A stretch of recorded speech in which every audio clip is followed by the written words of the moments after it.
Gloria al Señor. Dios me los bendiga, amados hermanos. En esta mañana damos gracias al Señor porque estamos listos para empezar una clase de escuela dominical más. Aleluya, la última de este segmento. Gloria al Señor. La clase número 6 que se titula La muerte es destruida. Gloria al Señor. Vamos a orar para dar inicio a esta clase. Gloria a Dios. Padre Santo, gracias por permitirnos estar una vez más, Señor, estudiando esta clase de escuela dominical que tenemos para este domingo, Dios de gloria, donde la muerte ha sido derrotada, donde la muerte ha sido vencida, aleluya, por ti, Señor. Gracias, gracias, Cristo bendito. Bendice, Señor, a tus hijos, tus hijas ya presentes, Señor, en este templo, Dios de gloria. Bendice a aquellos que están conectados o que se están conectando, Señor, en las redes, Padre Celestial.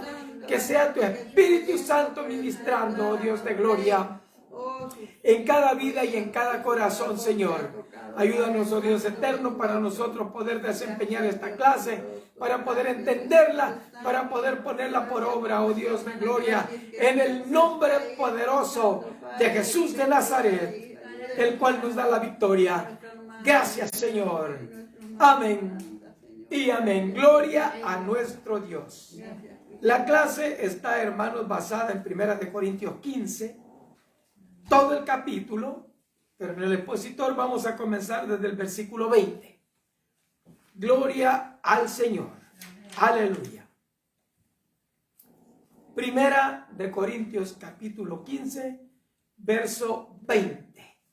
Hoy, hermanos, lo quiero hacer como lo hacíamos antes. Un versículo yo y uno ustedes. ¿Se acuerdan que así lo hacíamos antes? Gloria al Señor. Lo vamos a hacer así en esta mañana para la honra y la gloria de nuestro Dios. Póngase de acuerdo para que se oiga el coro. Qué bonito. Gloria a Dios. Dice así el verso 20, 1 Corintios 15, versículo 20. Mas ahora Cristo ha resucitado de los muertos. Primicias de los que durmieron es hecho. Porque por cuanto la muerte entró por un hombre, también por un hombre la resurrección. Aleluya. Porque así como en Adán todos mueren, también en Cristo todos serán vivificados. Pero cada uno en su debido orden. Cristo las primicias, luego los que son de Cristo en su venida. Luego el fin, cuando entregue el reino al Dios y Padre, cuando haya suprimido todo dominio, toda autoridad y potencia.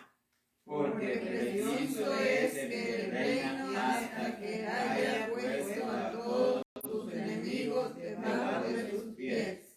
Y el postrer enemigo que será destruido es la muerte. Así también está escrito, fue hecho el primer hombre Adán, alma viviente, el postrer Adán, espíritu vivificante. Mas lo espiritual no es primero, sino lo animal, luego lo espiritual.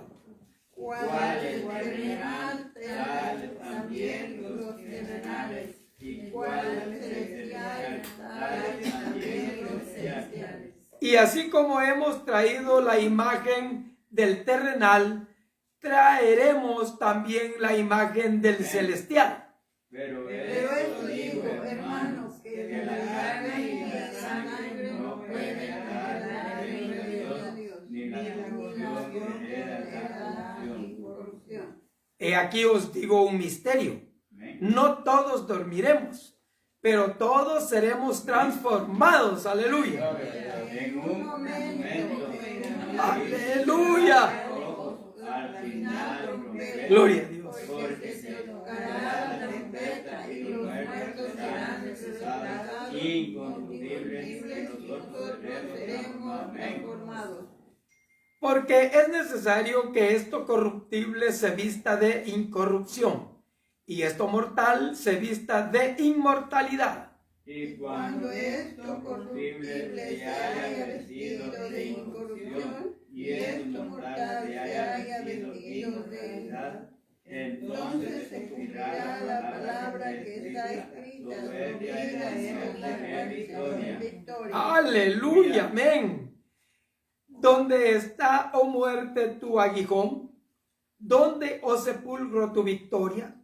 Ya que el vencedor de la muerte es el pecado y el poder del pecado la ley. Mas gracias sean dadas a Dios, que nos da la victoria por medio de nuestro Señor Jesucristo. Aleluya. Pueden sentarse, amados hermanos. Gloria al Señor.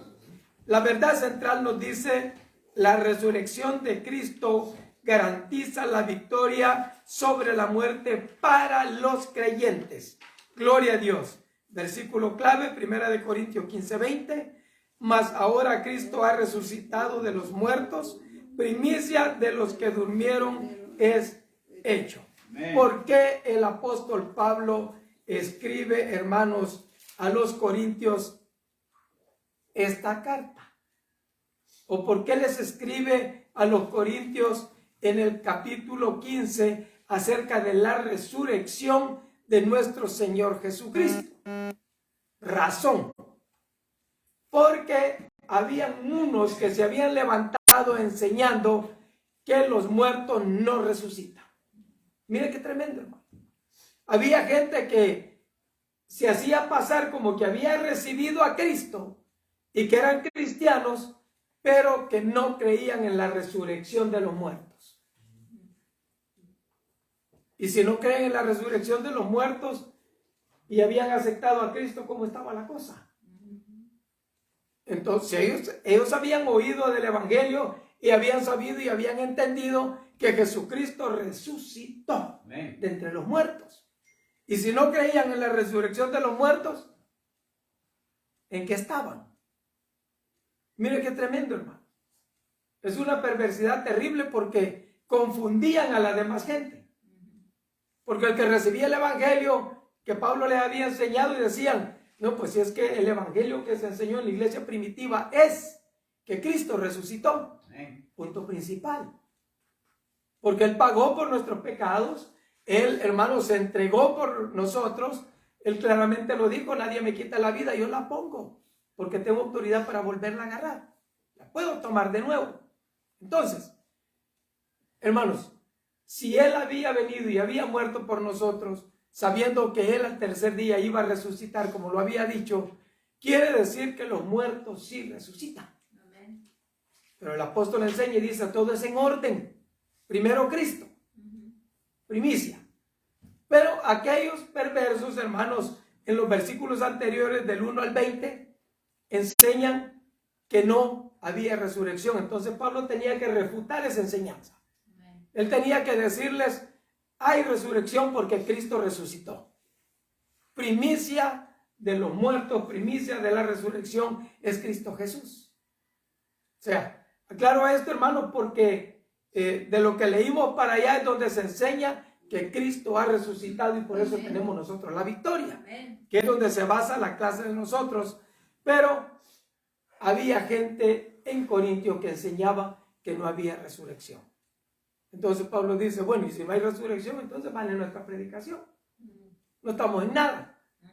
¿Por qué? Porque si nosotros decimos que hay resurrección y Cristo no resucitó, entonces mentimos.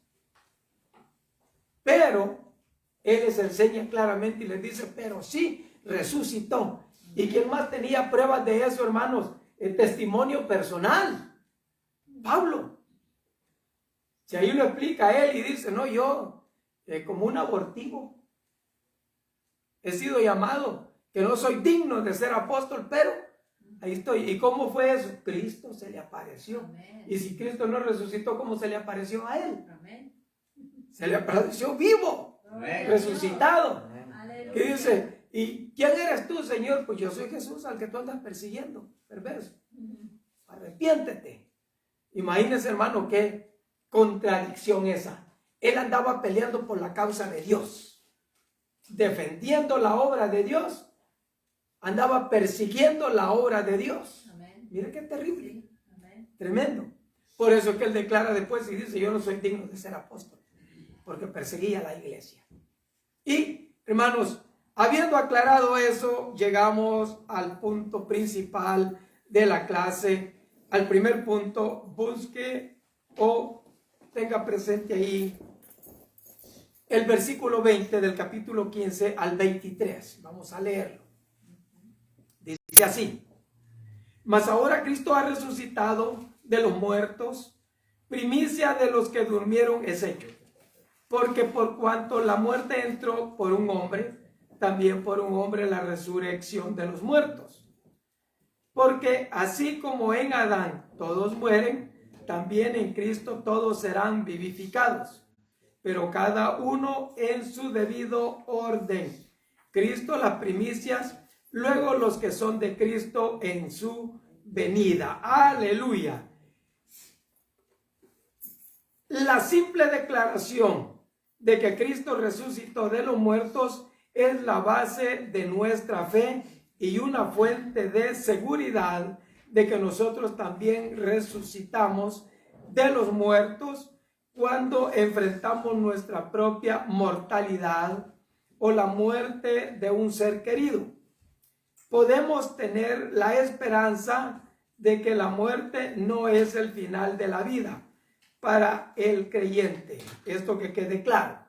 La muerte no es el final de la vida para el creyente. Es el comienzo de una vida aún más gloriosa que nunca terminará. Aleluya. Imagínense, hermanos, después que hayamos resucitado de los muertos, el que ya murió, aunque yo tengo la plena esperanza y la convicción que nosotros vamos a ser transformados, hermanos. Esa es mi esperanza. Como decía el apóstol Pablo, él también tenía esa esperanza, fíjense. Y aún, hermanos, sabiendo que probablemente lo sorprendía la muerte antes, por eso él dijo, sea que vivamos o que muramos, somos del Señor, ¿verdad? Pero él tenía esa esperanza de vivir estos tiempos que nosotros estamos viviendo, porque son los últimos días, hermano.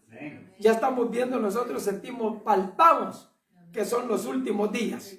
En los versículos que preceden a 1 Corintios 15, 20 al 23, Pablo confrontó a aquellos en Corinto que enseñaban o creían que no hay resurrección del cuerpo físico como parte de una creencia más amplia de que, mientras que el alma sí vive para siempre, el cuerpo muere permanentemente. Esta creencia podría hacer mucho daño a la iglesia porque socavaba el concepto de la resurrección corporal de Cristo. En este contexto que Pablo comienza su enseñanza en el versículo 20.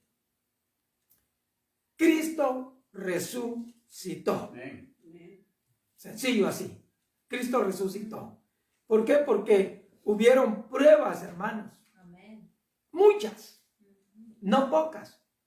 Desde María Magdalena y las demás mujeres que fueron a la tumba hasta que él ascendió al cielo, pruebas, hermanos, al por mayor de que Cristo resucitó. Entonces Pablo estaba enseñando de que la resurrección de Cristo era cierta y que los cuerpos serían resucitados, ya no en la carne, sino en un cuerpo glorificado, porque es necesario que esto corruptible se vista de incorrupción y esto mortal se vista de inmortalidad. Gloria al Señor. Habrá una resurrección de cada creyente, un hecho firmemente anclado en la resurrección de Cristo. En los versículos 21 y 22 Pablo usó una analogía entre Adán y Jesús para explicar aún más el significado de la resurrección de Cristo. Por el pecado de un hombre, toda la humanidad experimentaría la muerte. En cambio, por la obediencia de un hombre, aquellos que han renacido espiritualmente experimentarán la resurrección a la vida eterna. En Adán, dentro de la muerte física. La muerte, hermanos, del cuerpo. Imagínense, Adán y Eva iban a ser eternos. Dios los hizo así. Y les dio advertencia. Dice, si ustedes no comen de la fruta de este árbol, no tienen problema de nada. Pero el día que coman de ese árbol van a morir. Sencillo. Van a morir. Pero, ¿qué fue lo que sucedió? La serpiente, que es astuta, los guió, los dirigió, les puso, hermanos, la miradita bien coqueta y al último los empuja. Eso es lo que hace el enemigo. Es lo que hace el enemigo. Le pone la tentación, lo empuja y después lo acusa. Es lo que hace. Por eso entró la muerte al ser humano. Porque Eva le hizo caso a la serpiente, le dio a Adán y la muerte entró al ser humano. Muchos podrían haber pensado, pero pues no se murieron. Comieron, pero no se murieron. Sí se murieron. Porque se les acabó lo eterno, se les acabó la inocencia. Se les acabó todo lo que Dios les había dado. Y para terminar de concluir en el asunto del pecado, los sacó del jardín también. Mire qué tremendo. Y de ahí, tantos años y moría. Y tantos años y moría. Hasta que fue bajando y bajando a los días de nosotros, 70. Y el más robusto 80. Y eso con dificultades tremendas. Pero, como por Adán entró la muerte, por Jesucristo entró la vida. Amén. Y esto es lo que Pablo usó y dijo, bueno, por un hombre entró la muerte, por la desobediencia de un hombre entró la muerte, por la obediencia de otro hombre entró la vida. Amén. Para nosotros, el que fue muerto y resucitado para la honra y la gloria de nuestro Dios. La resurrección de Cristo ofrece una esperanza firme e inquebrantable a todo cristiano. Cuando sufrimos por el aguijón de la muerte o tenemos nuestra propia mortalidad, debemos recordar lo que Cristo hizo por nosotros a través de su muerte y resurrección y anticipar con esperanza